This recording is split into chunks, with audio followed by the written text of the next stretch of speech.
ser den feilen Lar gjør. Han kjører litt hardt. Så han skal alltid komme mest mulig i løpet. De her skal bare hvile. Men er ikke det typisk noe sånn som med Arne òg, liksom, de må jo padle for livet for å klare å komme med. Når de er sterke nok, så kan de... Han er ikke det i løpet.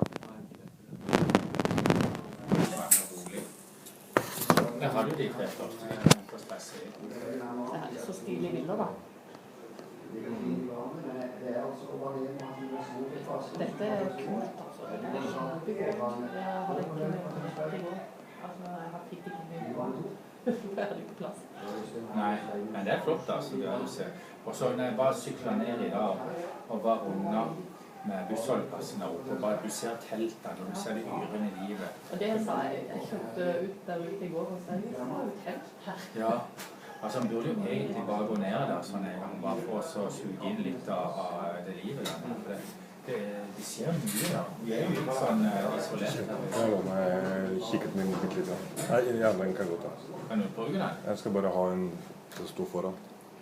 Ja, faen, jeg kan bruke min kikkert da. Yes. Vi kan lage til min far.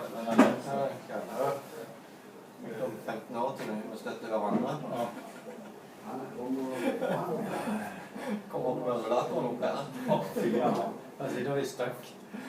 Nei, altså, jeg synes ikke det er noe å gå i den skråningen. Det er klart jeg kan gå i skråninger, men jeg synes ikke det er noe spesielt kult. Men Arild sa heis, ja, vi må jo ha rullestol. Ja, vi må